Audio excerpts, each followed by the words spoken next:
빌립보서 4장 6절 7절 말씀입니다.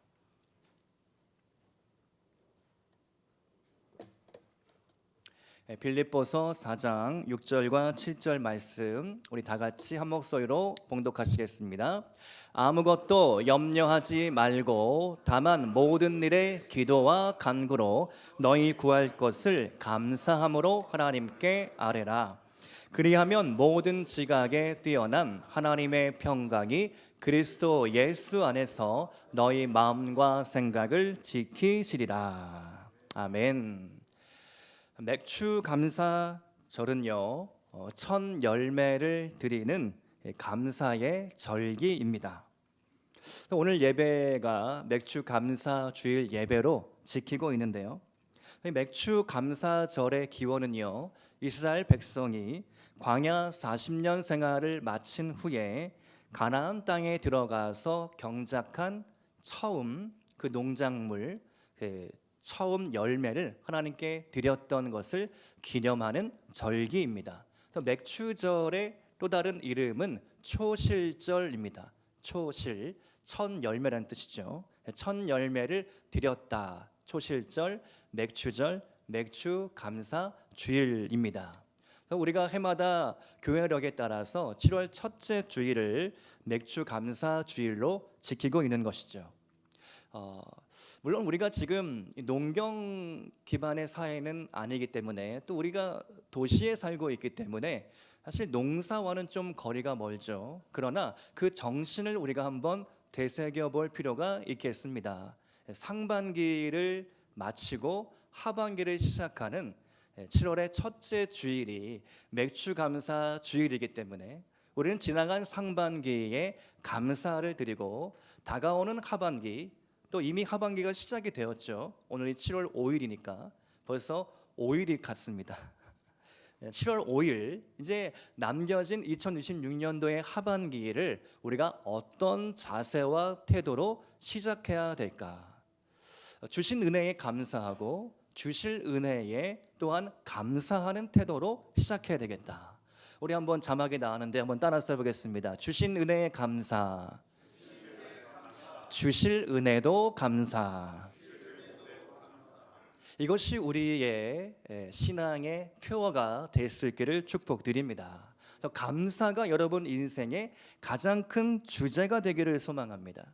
왜 그렇습니까? 감사가 가장 강력한 힘이 되기 때문입니다. 감사를 이길 만한 것은 없습니다. 감사하는 사람을 이길 수 없는 것이죠. 웃는 얼굴에 침 뱉으랴, 그런 우리네 속담이 있듯이 감사하는 얼굴에 하나님도 그 감사로 갚아주시기 때문입니다. 작은 감사를 올려드릴 때 더 큰 감사가 우리 인생에 찾아오게 되는 것이죠. 그래서 일단 감사해 보시기 바랍니다. 감사합니다. 감사합니다. 감사를 생활해 보시기를 바랍니다. 감사의 능력을 반드시 경험하게 될 것입니다. 오늘 본문 빌립보서 4장 6절과 7절은요, 감사에 대한 권면의 말씀입니다. 우리 한 번 더 읽어볼까요? 감사, 시작. 아무것도 염려하지 말고 다만 모든 일에 기도와 간구로 너희 구할 것을 감사함으로 하나님께 아뢰라. 아멘. 이 말씀은 어떤 배경 가운데 나온 말씀일까요? 사도 바울이 빌립보 교회에 쓰는 편지, 그 편지가 빌립보서인데요, 사도 바울이 이 편지를 쓸 때에 그는 전혀 감사할 게 하나도 없는 그런 상태였습니다. 그가 말년에 로마 감옥에 갇혀 있었기 때문이죠. 그래서 빌립보서를 옥중서신이다라고 부릅니다. 옥중서신, 감옥에서 편지를 썼다는 뜻이죠. 언제 자신이 처형당할지 알기 어려운 그런 지독한 캄캄한 지하 감옥에서 그는 오히려 감사하기로 선택했습니다. 감사란 상황이 좋아서 하는 것이 아니라 어떠한 상황에도 원망과 불평이 있을지라도, 캄캄한 지하 감옥에 처박혀 있을지라도 해야 하는 것, 그것이 감사라는 것이죠. 또 우리는 감사를 의도적으로 선택해야 하는 것입니다. 제가 어제 설교를 준비하다가 문득 죄송하지만 화장실에서 이런 생각이 떠올랐습니다.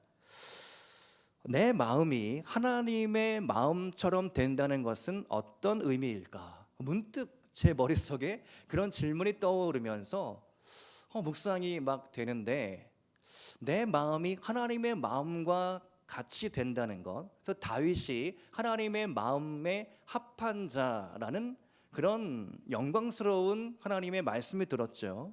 어떻게 그런 일이 가능하게 될까? 한 가지 아이디어가 떠올랐는데, 내 의도가 하나님의 의도와 가까워질 수만 있다면, 그래서 내 의도가 하나님의 의도와 일치할 수 있다면, 그때 나는 하나님의 마음과 합한 자가 될 수 있겠구나. 여러분 마음의 생각을 한번 살펴보시기 바랍니다. 지금 이 순간에는 여러분 어떤 생각을 하고 있습니까? 오늘은 목사님이 또 무슨 말씀을 하실까 기대하는 마음이 있습니까? 아니면 또 똑같은 레퍼토리 감사에 대한 말씀을 하시는가 보다, 이런 생각을 하고 있습니까? 어떤 마음이 있으십니까? 여러분의 마음과 여러분의 계획과 마음속의 의도가 어떤 것입니까? 그 의도가 순수합니까? 약간 흐릿합니까? 그 의도가 만약 하나님의 의도와 가까워질 수 있다면, 하나님이 나를 바라보시는 그 마음과 일치할 수 있다면, 우리는 진정한 하나님의 사람이 될 줄로 믿습니다. 제가 그런 묵상을 한번 해봤습니다. 내 의도, 내 마음속의 의도, 그 의도로부터 내 마음이 결정되고 내 행동이 나타나게 되는데, 그 마음의 출발점인 의도가 하나님의 의도와 가까워질 수 있다면, 조금이라도 가까워질 수 있다면, 나는 하나님께 붙들린 인생이 될 수 있겠구나. 의도적으로 감사를 선택해 보시기 바랍니다. 모두가 원망하고 불평할지라도, 제가 성지순례를 갔을 때에 참 더워서 누구나 원망하고 불평할 수 있는 상황이었지만, 목사님, 사모님, 장로님, 권사님들이 불평과 불만은 입 밖에도 내지 않았습니다. 참 감사했습니다. 그 누구도 불평하지 않고 감사함으로 모든 상황을 받아들이니까 그 일정 모든 시간 가운데 은혜가 있었고 감사가 있었고 감동이 넘치는 성지순례 기간이었습니다. 여러분, 날씨가 더워지고 이제 습해지고 장마가 있죠. 이런 모든 시간들 속에서 원망과 불평보다는 감사하는 그런 의도적인 선택을 한번 해보시기를 축복드립니다. 또 오늘 말씀을 통해서 감사하는 성도가 되려면 어떻게 해야 할까? 세 가지로 나눌 때에 오늘도 성령께서 여러분 마음 가운데 말씀하시는 음성 들으시는 시간 될 수 있기를 축복드립니다. 한번 따라서 해보겠습니다. 성령님, 나에게도 말씀하여 주옵소서. 여러분, 설교라는 것은요, 사실은 제가 하나님 앞에 받아서 준비하는 시간이죠. 하나님부터 메시지를 받아서 나누는 시간입니다. 그런데 그 마음이 저를 통해서 여러분에게도 흘러가기를 저는 매일 기도하고 있습니다. 나만 감동을 누리는 것이 아니라, 나만 은혜를 누리는 것이 아니라, 내가 받은 은혜와 감동이 똑같이 동일하게 흘러가기를 기도하고 있습니다. 제가 새벽에 기도할 때마다 늘 저도 모르게 나오는 기도가, 이 강단으로부터 생명샘 물과 같은 은혜가 흘러가게 하여 주옵소서. 강단을 새롭게 하시고 강단에 예수 십자가의 피로 덮어주셔서 그 샘물과 같은 보혈의 은혜가 강물같이 흘러가게 하여 주시옵소서. 그런 기도가 이루어질 수 있기를 날마다 제가 마음속으로 품고 있습니다. 설교를 해야 되는데 자꾸 사이드로 세고 있네요. 세 가지로 나누겠습니다. 첫 번째로, 감사함으로 찬송해야 합니다. 한번 따라서 하겠습니다. 감사함으로 찬송해야 합니다. 성경에서 감사라는 단어가 많이 나오는데요, 그 중에서 가장 많이 나오는 성경책이 혹시 어디신지 아실까요? 시편 말씀입니다. 시편 말씀에 76번씩이나 감사가 나옵니다. 시편 30편 4절 말씀에 우리 한번 읽어볼까요? 시작. 주의 성도들아 여호와를 찬송하며 그의 거룩함을 기억하며 감사하라. 시편 33편 2절 말씀에서도 시작. 수금으로 여호와께 감사하고 열줄 비파로 찬송할지어다. 아멘. 시편 57편 9절 말씀에서도 다 같이 시작. 주여 내가 만민 중에서 주께 감사하오며 문나라 중에서 주를 찬송하리이다. 아멘. 특별히 시편 100편 4절 말씀을 보니까요, 감사함으로 그의 문에 들어가며 찬송함으로 그의 궁정에 들어가서 그에게 감사하며 그의 이름을 송축할지어다. 감사로 찬송하자, 감사로 송축하자 반복적으로 나오고 있지요. 특별히 시편 100편 말씀은요, 성전에 올라가는 예배자가 정성껏 준비한 예물을 손에 들고 그 문에 들어서는 장면이 떠오릅니다. 감사로 그 문에 들어가는 예배자, 찬송을 부르며 그 문턱을 넘어가는 성도의 모습이 떠오르는 말씀이죠. 그런데요, 사실 이 시편은요, 학자들에 따르면 무려 1000년의 세월 동안 걸쳐서 모으고 모아서 만들어진 성경책이라고 합니다.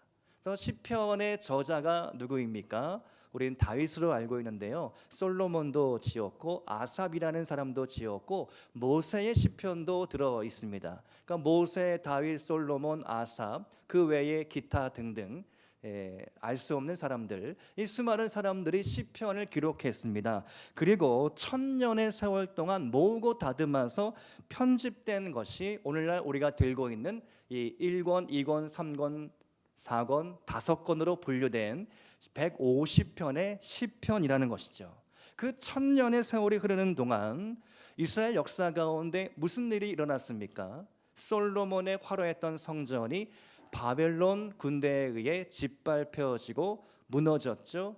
예루살렘 성벽이 무너졌고 성문이 불타버렸습니다. 이방 군대가 들어와서 이스라엘과 유다는 나라가 완전히 망해버렸습니다. 백성들은 다 바벨론의 포로로 끌려갔습니다. 시드기야 왕은 두 눈이 뽑힌 채 회사슬에 결박되어 바벨론 왕 앞에 서게 되었습니다. 이러한 참담한 이스라엘의 역사 속에서 맥주 감사절, 초실절을 맞이했던 이스라엘 백성들, 그 예배자의 심정은 어떠했을까?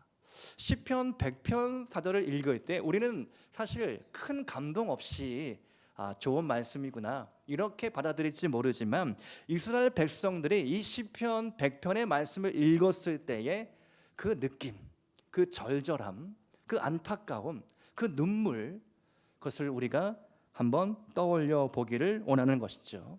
그러나 하나님은 그것으로 끝낸 것이 아니라 이사야 선지자를 통하여서 회복의 말씀을 주십니다. 이사야 26장 1절의 말씀을 보니까 그날의 유다 땅에서 이 노래를 부르리라. 우리에게 견고한 성읍이 있으며 여호와께서 구원을 성벽과 외벽으로 삼으시리로다. 우리에게 그날 노래를 부르게 될 것인데 하나님께서 우리를 구원해 주셔서 성벽과 외벽으로 우리를 보호해 주시겠다. 이사야 60장 18절 말씀을 보니까 중간부터 볼까요? 내가 내 성벽을 구원이라 내 성문을 찬송이라 부를 것이라. 하나님께서 나라가 무너진 망한 백성들 앞에서 회복을 주시는데 이렇게 말씀해 주시는 것이죠. 더 이상 너희를 지킬 성벽도 아름다운 성전도 존재하지 않지만 내가 너의 성벽이 되어 줄 거야. 내가 너를 구원해 줄 거야. 너는 나를 성벽이라, 너는 나를 찬송이라 부르게 될 거야. 이것이 하나님 아버지의 약속의 말씀이었던 것입니다. 그렇습니다. 하나님만이 우리의 유일한 찬송이 되어주시고 여러분의 구원자가 되십니다.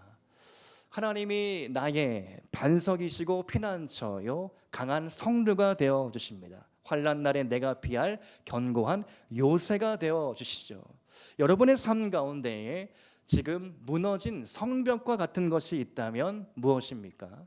무엇이 무너져 있습니까? 건강입니까? 자녀입니까? 재정입니까? 미래의 계획들입니까? 우리가 쌓아 올리는 성벽은요, 쉽게 무너집니다. 공든 탑이 무너지랴 하지만 공든 탑도 무너지는 것이죠. 그러나 우리 하나님이 세워주시는 그 구원의 성벽, 그 찬송의 성문은 결코 무너지지 않는다라는 것입니다.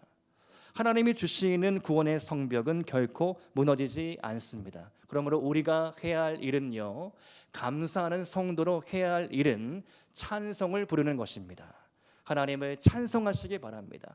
감사함으로 찬송하시기 바랍니다. 사도 바울이 빌립보 지하 감옥에서 신라와 함께 하나님을 찬송할 때에 그 감옥터가 흔들리며 그 메인 것이 다 풀어졌던 것 같이 여러분의 깊은 절망과 어둠 속에서 하나님을 찬송하고 하나님을 다시 한번 노래해 보시기를 바랍니다.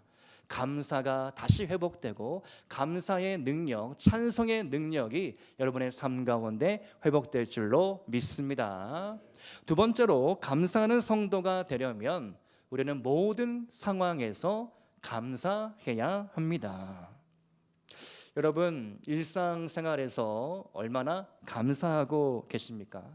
평범한 일상에서 감사 제목을 한번 찾아보시기 바랍니다.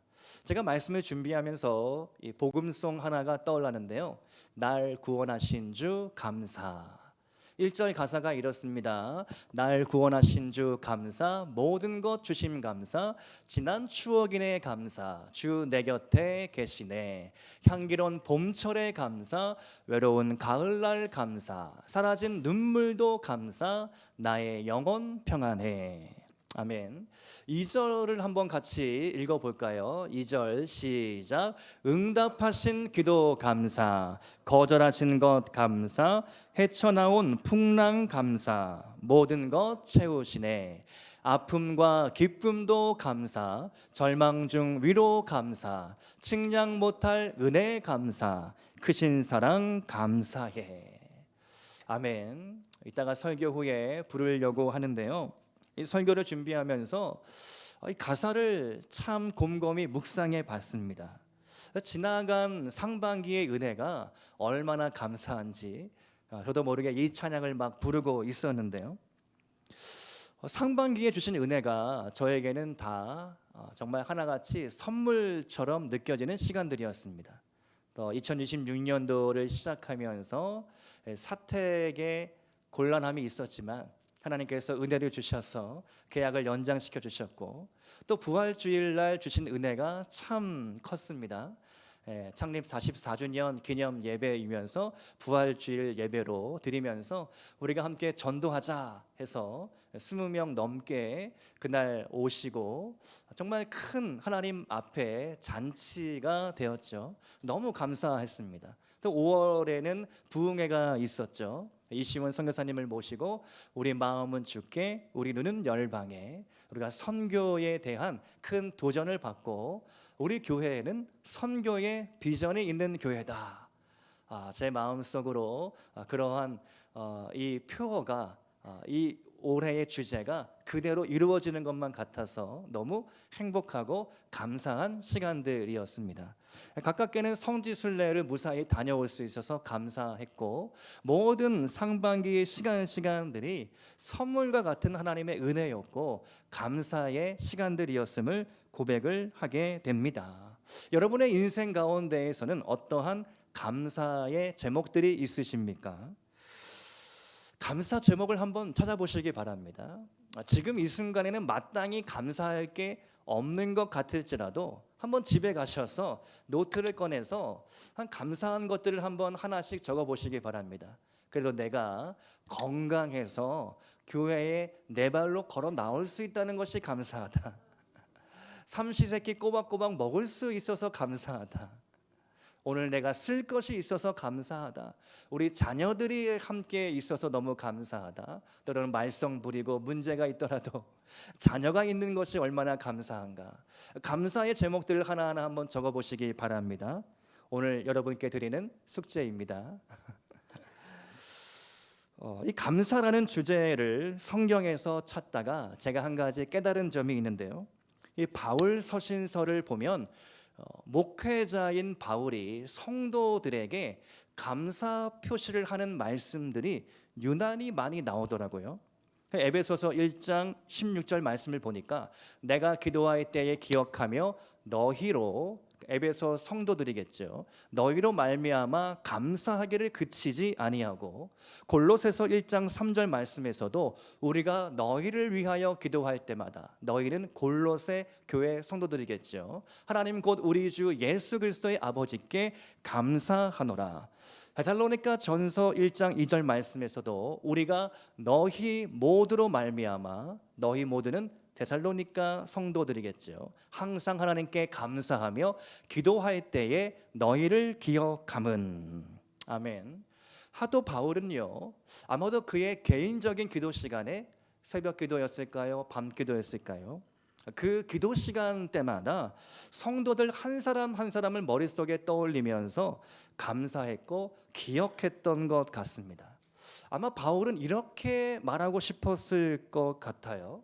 사랑하는 에베소 성도 여러분, 골로새 성도 여러분, 데살로니가 성도 여러분, 여러분이 있어서 에베소 교회가, 골로새 교회가, 데살로니가 교회가 세워질 수 있었습니다. 여러분이 흘린 피와 땀과 눈물로 이 교회가 세워졌음을 저는 결코 잊지 못할 것입니다. 여러분, 비유가 아니라요, 초대교회는 실제로 순교자의 흘린 피 위에, 실제로 그 핏값 위에 교회가 세워졌던 것이죠. 사도 바울은 그 성도들의 피와 땀과 눈물을 결코 잊지 않았고, 이 편지를 쓸 때마다 내가 너희를 생각하여 기억하며 감사하는 것은 내가 늘 기도 시간마다 너희들의 이름을 기억하고 기도하고 있다. 사도 바울이 어떤 이 편지를 마칠 때마다 수많은 사람들의 이름을 낱낱이 나열하면서 그들을 기억했고 그들을 기록했던 것이죠. 저도 오늘 맥주감사 주일 설교를 준비하면서 여러분이 우리 잠시빛나 교회를 위하여 드렸던 땀과 눈물과 기도와 헌신과 충성이 새록새록 떠올랐습니다. 비록 제가 부임한 지 이제 3년차 밖에 되지 않았지만 그 이전부터 우리 교회가 44년을 오는 동안에 장로님들이, 권사님들이, 안수집사님들이, 집사님들이, 또 우리 청년들, 학생들, 어린아이에 이르기까지 얼마나 많은 수고와 헌신과 눈물로 이 성전이 든든하게 세워질 수 있도록 헌신하셨을까. 이 자리를 빌어서 다시 한번 감사드립니다. 축복합니다. 여러분이 흘린 그 땀과 눈물이 하늘에 아름답게 지금도 기록되고 있는 줄로 믿습니다. 사람들은 잊혀지고 사람들은 잘 기억하지 못할지라도 우리 하나님은 여러분의 헌신을 기억하시고 천국에서 상급을 지금도 준비하고 있는 줄로 믿습니다. 빛나는 면류관이 우리 머리 위에 떠 있는 것이죠. 그 빛나는 면류관을 우리가 받기까지 우리는 이 주어진 사명의 길을 걸어가고 있는 것입니다. 제가 새벽에 기도할 때 여러분의 이름을 한 번씩 다 기억해 봅니다. 1구역부터 6구역까지 장로님, 권사님, 안소집사님, 집사님, 또 그 자녀들, 또 손주들, 그 이름을 부르면서 기도를 드립니다. 특별히 여러분이 주일날 드리는 헌금, 헌금 바구니에 헌금들이 있는데요, 이 헌금은 재정부에서 다 계수해서 봉투를 이제 다 이렇게 모아서 강대상 위에 서랍 속에 넣어둡니다. 그러면 제가 그 봉투를 새벽 기도할 때 보면서 여러분이 쓴 기도 제목이 있으면 기도 제목을 읽으면서, 또 없으면 없는 대로 여러분의 이름을 기억하면서 하나님, 이 피 같은 돈, 정말 땀 흘려 드린 이 헌금 하나님 아시지요. 하나님 축복해 주십시오. 기도하고 있습니다. 여러분, 이것이 하나님 아버지의 마음이라고 저는 믿습니다. 하나님은 지금도 여러분의 헌신을 기억하시고 여러분이 우리 교회를 위하여 하고 있는 모든 충성, 그 눈물, 남몰래 흘리는 그 눈물까지도 기억하고 있는 줄로 믿습니다.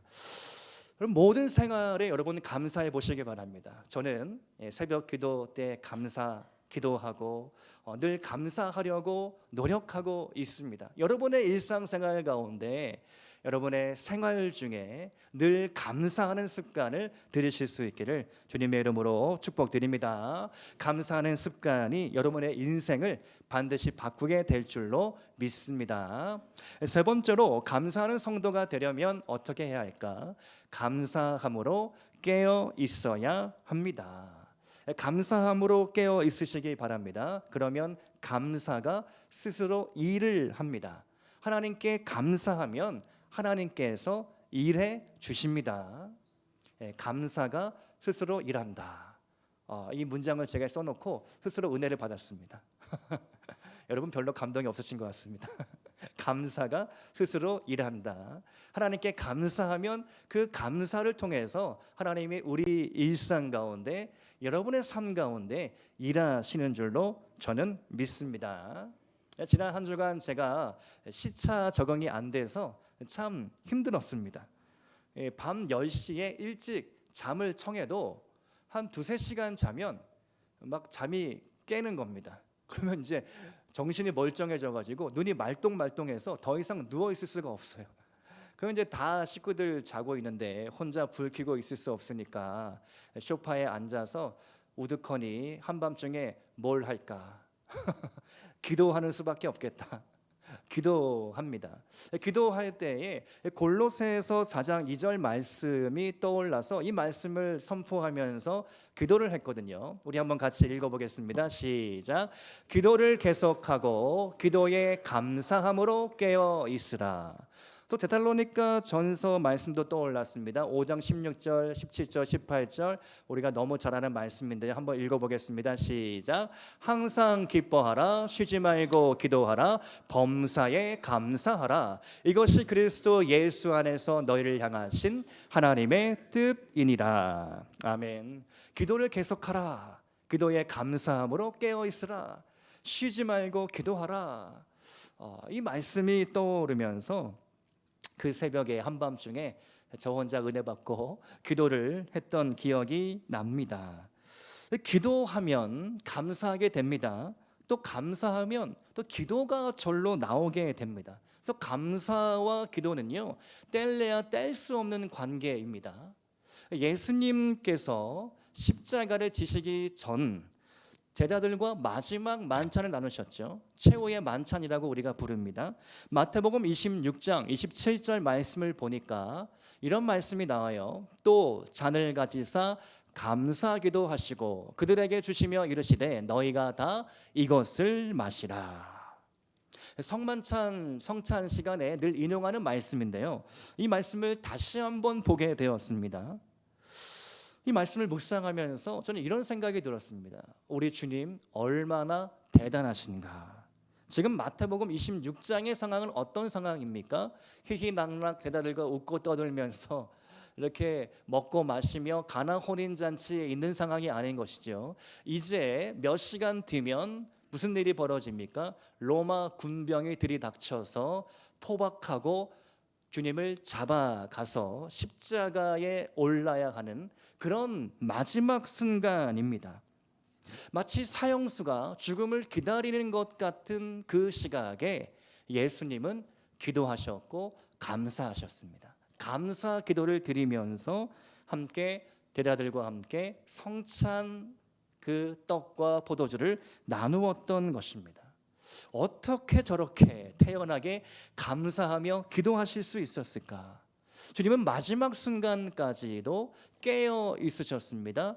기도를 계속하고 기도에 감사함으로 깨어 있으라. 항상 기뻐하라, 쉬지 말고 기도하라, 범사에 감사하라. 그 말씀 그대로의 모범을 우리에게 보여주셨습니다. 제자들에게 실제 삶으로 가르쳐 주셨습니다. 너희도 이렇게 감사하라. 기도를 계속하고 기도에 감사함으로 깨어 있어라. 쉬지 말고 기도해라. 어떠한 상황이 들이닥쳐도 감사하고 기도하라. 다니엘도 그랬습니다. 다리오 왕이 명령을 내립니다. 누구든지 왕 외에 다른 신에게 기도하면 사자굴에 던져진다는 것이죠. 여러분, 우리는 사자를 사파리에 가서 즐깁니다.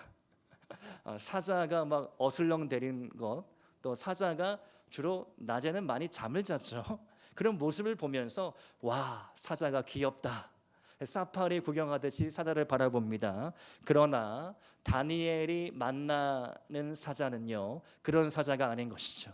으르렁대면서 이 날카로운 이빨을 드러내고 이 발톱으로 모든 이 것들을 움켜쥐면은 그냥 막 찢겨 나가는, 피와 살이 막 나뒹구는 그런 아주 무서운 동물이 사자인 것입니다. 근데 다니엘은요, 그 왕의 명령을 듣고도 알고도 조금 더 흔들리지 않았습니다. 평소와 똑같이 시간을 지켜서 기도를 드리죠. 다니엘서 6장 10절 말씀을 한번 우리가 보겠습니다. 한번 같이 읽으면 좋겠는데요. 시작. 다니엘이 이 조서에 왕의 도장이 찍힌 것을 알고도 자기 집에 돌아가서는 윗방에 올라가 예루살렘으로 향한 창문을 열고 전에 하던 대로 하루 3번씩 무릎을 꿇고 기도하며 그의 하나님께 감사하였더라. 아멘. 다니엘은요, 전과 하던 그대로 똑같이 하루 3번 시간을 정해서 예루살렘을 향한 창문을 열어놓고 대적들이 보란듯이 다니엘은 감사하며 기도했습니다. 다니엘은 감사함으로 깨어 있었습니다. 기도를 계속하고 그 기도를 멈추지 않았습니다. 하나님께 기도하는 시간이 자신의 목숨보다 더 소중했습니다. 죽음도 두렵지 않았습니다. 그리고 사자굴에 들어가기까지 다니엘은 그의 신앙을 배신하지 않았던 것이죠. 오늘 여러분을 위협하고 있는 사자는 무엇입니까? 여러분의 일상과 여러분의 삶을 두렵게 하고 시험 들게 하는 존재가 있다면 무엇입니까? 두려울수록, 낭망이 될수록, 절망이 찾아올수록 더 기도하시기를 축복합니다. 기도에 깨어 있으시기를 축복합니다. 기도를 계속하시기를 바랍니다. 기도를 멈추지 마시기를 축복합니다. 기도의 창문을 더 활짝 열어두시기 바랍니다. 기도하겠다. 내가 기도로 승리하겠다. 기도가 나의 무기이다. 기도가 나의 인생의 계획이다. 기도가 내 전부다. 기도가 내 목숨이다. 기도가 내 생명이다. 그렇게 한번 외쳐보시기를 축복드립니다. 제가 하반기를 이제 시작하면서 오늘 특별히 빌립보서 4장 6절 7절 말씀을 계속해서 묵상을 해봤습니다. 아무것도 염려하지 말고 다만 모든 일에 기도와 간구로 너희 구할 것을 감사함으로 하나님께 아니라 그리하면 모든 지각에 뛰어나신 하나님의 평강이 그리스도 예수 안에서 너희 마음과 생각을 지키시리라. 이 말씀을 늘 평소에도 읊조리면서 암송을 하면서 하나님, 내 안에 염려, 근심, 불안, 걱정이 찾아올 때에 제가 공상과 상상에 젖어 있는 것이 아니라 기도하겠습니다. 여러분, 저도 솔직한 고백인데요, 목회자인 저라고 왜 염려가 없겠습니까? 왜 불안한 게 없겠습니까? 왜 걱정하는 게 없겠습니까? 때로는 밤에 잠을 자다가도 하나님, 그 문제 어떻게 해야 할까요? 어떻게 이 일은 풀어나가야 할까요? 그런 염려되는 일들이 여러 가지가 있었고 지금도 있습니다. 그런데요, 제 간증입니다. 밤새도록 고민하고 염려한다고 해서 그 문제가 해결되지 않더라고요. 많이 내가 공상하고 상상하고 어떻게 해야 할까, 내가 계획을 세우고 내 잔머리를 굴리고 내 인간적인 어떤 생각들로, 내가 배웠던 것들로, 내가 지금까지 해왔던 목회의 어떤 스킬로 내가 무언가를 해보려고 했을 때 답이 나오지 않더라고요. 그런데 정말 제 간증입니다. 그런 염려를 하지 않고 내가 기도하니까 내 마음에 평안이 찾아오고 내 안에 기쁨이 찾아오고, 문제가 다 풀려지지는 않았지만 내 마음속의 문제가 풀려지는 것을 경험했습니다. 지난 주간에도 새벽에 잠이 오지 않을 때 하루는 염려해보고 하루는 걱정해보고 하루는 기도해봤더니 기도를 하니까 제 마음이 훨씬 평안해지는 것을 경험했습니다. 제 간증입니다. 여러분 밤잠 설치십니까? 잠이 잘 안 오십니까? 염려되는 일들이 있습니까? 그때 걱정하기보다 기도하시기 바랍니다. 기도의 자리를 찾아 들어가시기를 축복합니다. 여러분의 안방에서 기도하시고 거실에서 기도하시고 또 성전에 나오셔서 기도하시고 또 어려우면 기도할 파트너를 구해서 함께 기도해 보시기 바랍니다. 부부끼리 손잡고 한번 기도해 보시기 바랍니다. 좀 닭살 돋습니까? 멋쩍으십니까?